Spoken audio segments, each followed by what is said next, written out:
The pen felt heavier than it should have in his hand, but he smiled anyway. He always smiled when he believed he was winning. The divorce office was cold, all glass walls and polished steel, designed to intimidate people into silence. It didn't work on him. He leaned back in his chair with casual arrogance, crossed one ankle over the other, and glanced at the woman sitting across the table as if she were an inconvenience already fading from relevance. She sat straight, hands folded neatly in her lap, eyes lowered, expression unreadable. To him, that silence meant defeat. "So this is it," he said with a short laugh, twirling the pen between his fingers. Years of marriage reduced to a few signatures. Honestly, I expected more drama. His lawyer smirked in quiet agreement. The papers were stacked neatly, clauses highlighted, tabs marked. Everything had been prepared in his favor, or so he believed. He had insisted on it. After all, she had nothing. No visible assets. No powerful family. No leverage. She said nothing as he flipped through the pages, barely reading them. He didn't need to. He had already decided the outcome. He signed his name with exaggerated confidence, pressing harder than necessary, as if the force of his handwriting could further assert his dominance. When he slid the papers across the table toward her, he chuckled. "You'll be fine," he said mockingly. "You were always good at surviving off scraps." Her fingers trembled for just a moment when she picked up the pen, but not from fear. It was the weight of finality. She signed calmly, deliberately, each letter precise. When she finished, she looked up at him for the first time that day. There was no anger in her eyes, no pleading, only a quiet stillness that unsettled him in ways he couldn't explain. He stood first, straightening his jacket. "Good luck," he said lightly. "You're going to need it." As he walked out, satisfied and smug, he had no idea that with every mocking stroke of his pen, he had just signed away the only thing that ever truly mattered: control. He had always believed he knew her completely, and that belief was his first and greatest mistake. When they met, she was quiet, almost invisible in rooms where louder personalities fought to be seen. She dressed simply, spoke carefully, and never corrected anyone who underestimated her. To him, that humility felt comforting. She seemed grateful for his attention, impressed by his ambition, willing to revolve her life around his growing success. He mistook her restraint for dependence and her silence for ignorance. What he never questioned was how effortlessly she adapted to every world he dragged her into. High society dinners, private flights, closed-door meetings with powerful men. She learned the rules without asking to be taught. She remembered names, read people accurately, and never once embarrassed him. When he complained about pressure, she listened. When deals went wrong, she soothed his ego. She became his refuge. And like many men who are constantly praised outside, he began to resent the one person who saw him without illusion. There were moments, small, easily dismissed moments, when the truth nearly surfaced. The way she never seemed impressed by luxury. The way she handled contracts with casual fluency. The calm she maintained even when finances were tight early on, as if money had never frightened her. But he explained it away. He preferred the version of her that made him feel superior. What he never knew was that her quiet life was a choice, not a limitation. She had been raised to observe, to listen, to wait.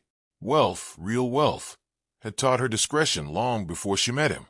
She stayed because she wanted a normal life, something untouched by power games and endless control. She believed love could exist without dominance.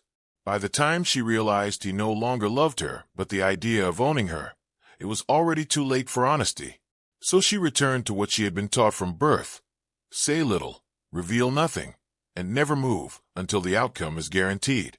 The truth about her origin was never written down in family trees or whispered in social circles. It was buried under layers of anonymity, shell companies, and trusts that spanned continents. She was not simply wealthy by inheritance. She was the sole heiress to a man whose name never appeared on rankings, yet quietly funded governments, stabilized collapsing markets, and controlled infrastructure that entire nations depended on. A trillionaire not by vanity, but by design.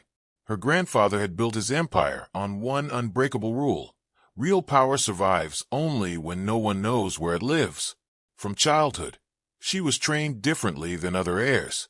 There were no extravagant birthdays, no public displays of excess, No social media footprints. Tutors taught her economics before literature, risk assessment before etiquette. She learned how fortunes vanished, how arrogance invited predators, and how silence could be sharper than confrontation. When she came of age, her inheritance was placed into a structure so complex that even international auditors would struggle to trace it. On paper, she owned almost nothing.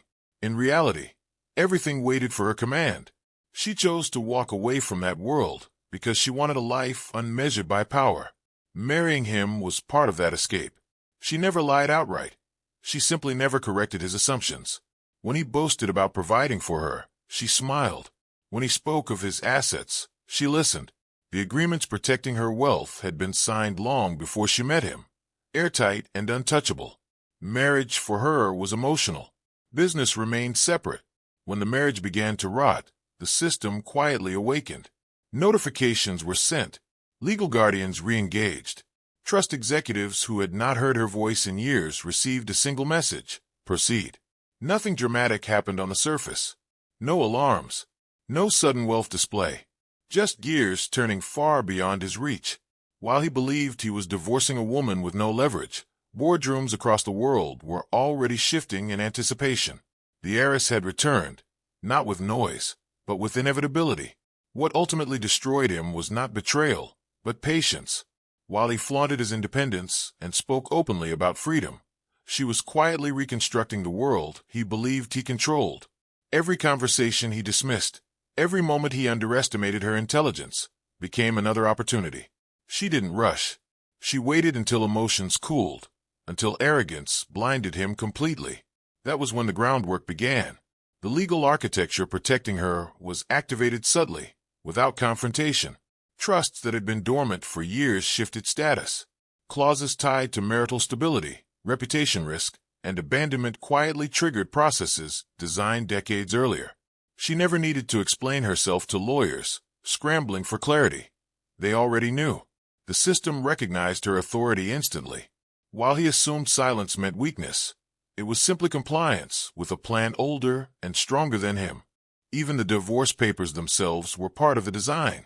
The settlement he insisted on, so proud of how generous it looked, contained provisions he never bothered to read carefully. He was too busy ensuring she received less than she deserved to notice what she retained. Certain assets were excluded at her request, not his. Certain rights were transferred cleanly, efficiently, and permanently, masked under routine legal phrasing. His lawyer, working only in his interest, never questioned why she didn't negotiate harder. She never fought publicly because she didn't need to. Everything that mattered was already insulated from his reach. The silence unsettled him briefly, but he dismissed it. After all, she had always been quiet. What he didn't know was that by the time he walked out of the divorce office, confident and mocking, his influence had already been severed from future opportunities he believed were guaranteed. Doors he assumed would always open began closing invisibly. Contracts stalled. Endorsements hesitated. He blamed the market, unaware that control had shifted to hands that never needed permission. She didn't set a trap in anger. She simply stepped aside and let the system do what it was built to do: protect her and erase him from relevance. The new woman appeared exactly when his ego needed reinforcement. She was vibrant, ambitious, and visibly impressed by everything he represented. She laughed loudly at his stories, praised his intelligence in public, and made sure others noticed her devotion. To him, she felt like proof that he was still desirable, still powerful, still winning. He stopped being discreet, stopped caring who saw him. Affairs became appearances, and appearances became declarations. He paraded her through events they once attended together, introducing her without hesitation, watching for reactions. When none came from his wife, no calls, no public scenes, no desperate messages, he took it as confirmation that she was broken.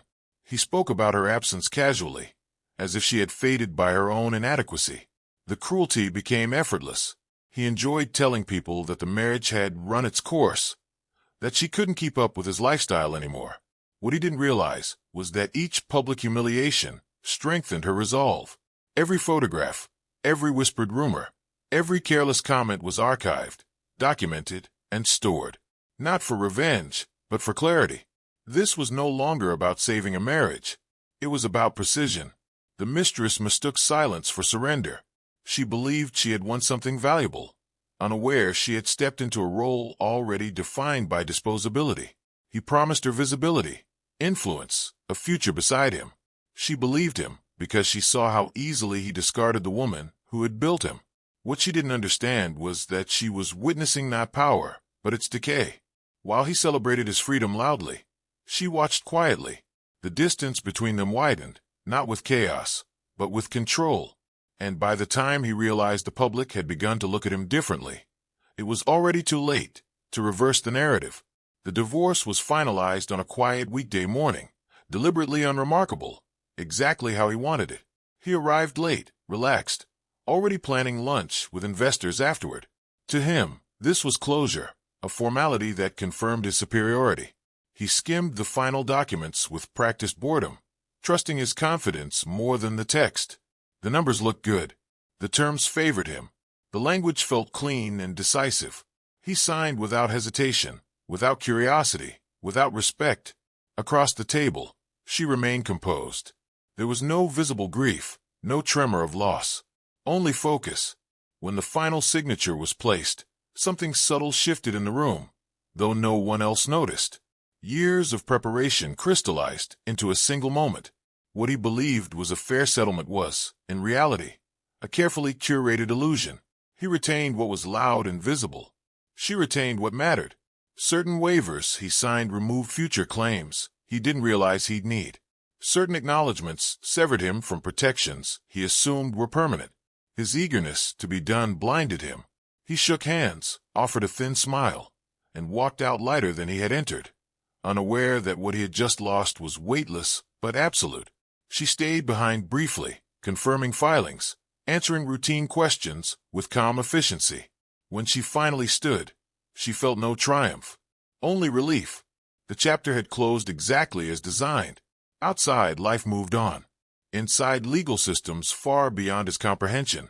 Irreversible changes had already been logged, time-stamped, and enforced. He left believing he had escaped consequences. She left knowing he had just agreed to them.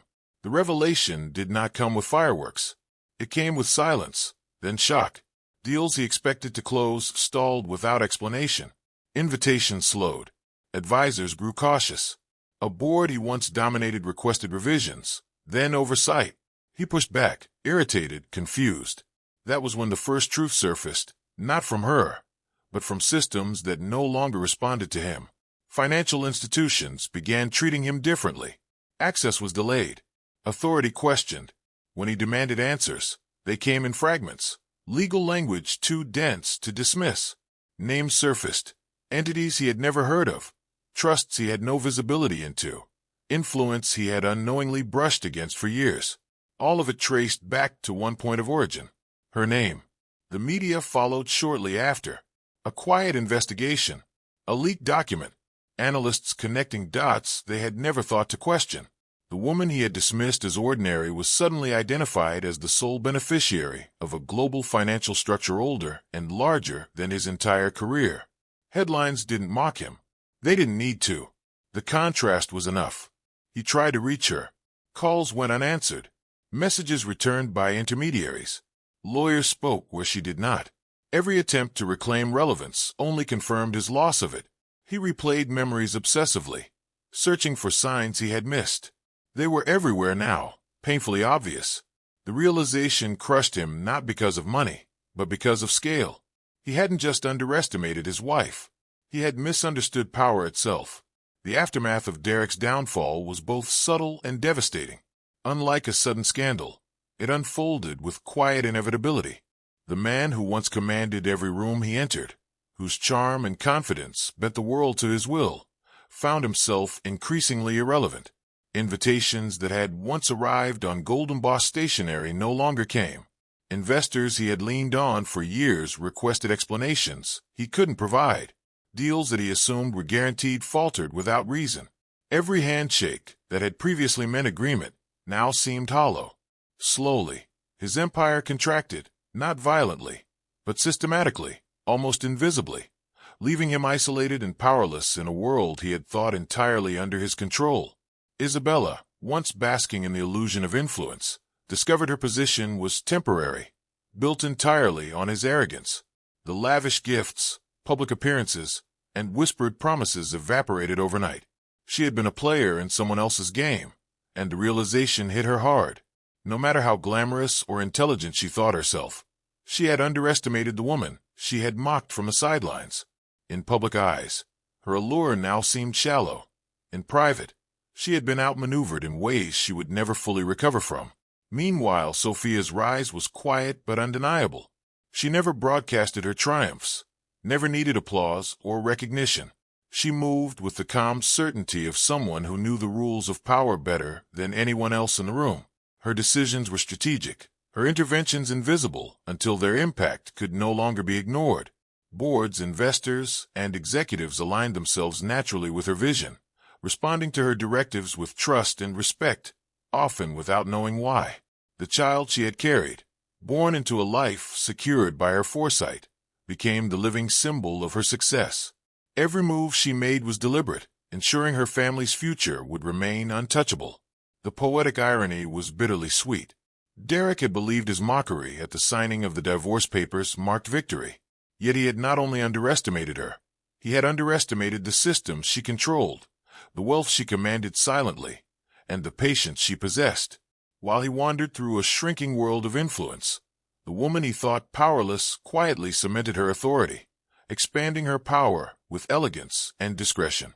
Every whispered insult he had once thrown her way now ricocheted in empty corridors, and every laugh he had shared with his mistress became a hollow memory. Sophia's dominance was complete, not through spectacle, not through confrontation, but through foresight, intelligence, and absolute control.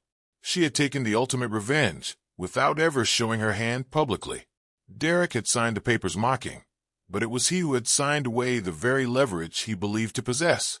The mistress had been collateral, the public had been spectators, and she, silent, calculated, untouchable, had secured everything that truly mattered, leaving the man who once ruled her world to understand, far too late, that he had been defeated not by force, but by strategy. With Derek's influence shattered, Sophia assumed control with the quiet authority of someone who had always been in command, even when the world thought otherwise. She did not storm into boardrooms demanding attention. She did not issue grand proclamations of victory. Instead, she moved with precision, making subtle yet decisive changes that consolidated power and secured her child's future. Every contract reviewed, every executive meeting attended, every decision implemented reflected the careful planning of years, an invisible hand guiding an empire that had once seemed untouchable to anyone who underestimated her. The transition of power was seamless, almost imperceptible to the outside world. Investors, advisors, and government contacts responded to her direction with unquestioning compliance, often unaware of her full capabilities. She had mastered the art of quiet authority, influence without spectacle, strategy without noise. Her presence in the company became a stabilizing force, reassuring partners that the organization's future was secure under capable hands.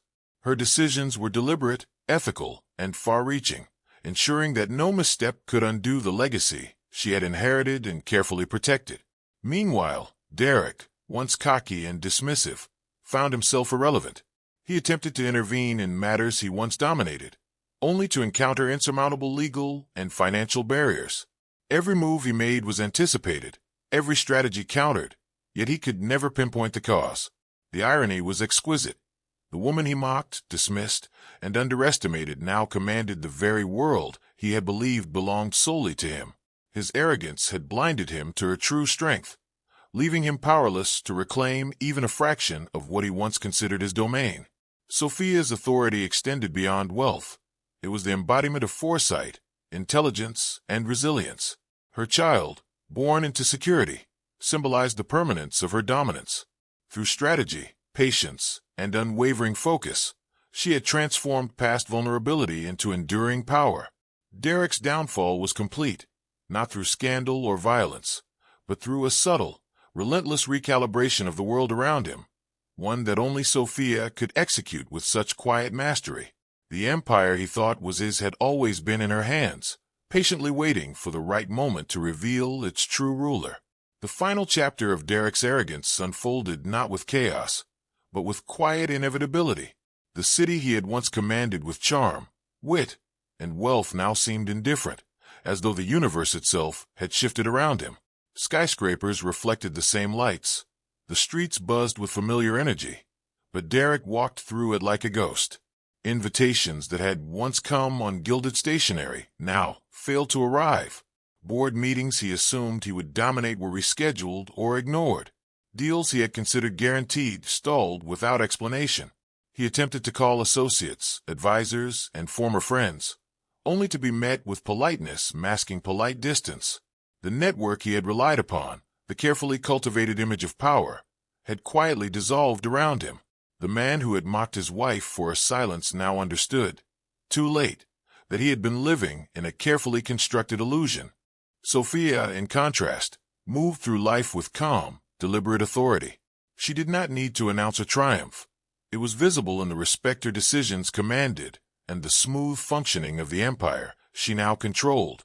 In her arms, she held her newborn, a tangible embodiment of the legacy she had safeguarded. Every choice she made, every boardroom decision, every subtle directive reinforced the security of her family, her future, and the wealth that Derek had thought he could mock. She navigated the complex systems of power with ease, her presence unseen but felt, like a force that could not be contested. The world adapted to her influence naturally, responding to her intelligence, foresight, and precision without requiring spectacle. Derek's attempts to interfere became increasingly desperate, yet he was powerless. The irrevocable legal structures she had established ensured his exclusion from all meaningful decision-making. The mistress, once confident and emboldened by Derek's arrogance, vanished quietly from prominence. Realizing her place in the narrative had been temporary from the start. Public perception, still oblivious to the intricate moves behind the scenes, saw only a calm, capable woman at the helm, leaving Derek to replay the same mistakes over and over in his mind. Every memory of mockery, every dismissive comment he had made, now felt hollow, a cruel echo of his misjudgment. The ultimate irony lay in the simplicity of her approach. She had not needed confrontation, drama, or public spectacle. She had acted quietly, strategically, and patiently, letting her intelligence and preparation do the work that his arrogance could not foresee. By the time Derek realized the full magnitude of what he had lost, it was irreversible. He had laughed at the papers, at her absence, and at the thought of losing leverage, not knowing that the very documents he had scorned had cemented his downfall. Sophia's victory was not merely financial, it was absolute. She had transformed vulnerability into power, ensured the security of her child, reclaimed her dignity, and established authority over the empire Derek had always assumed he controlled. Her presence radiated calm mastery, an unshakable confidence that came from knowing she had outmaneuvered every obstacle without raising her voice. And as she stood by the window, gazing over the city skyline that had once symbolized Derek's dominance, she realized the ultimate truth.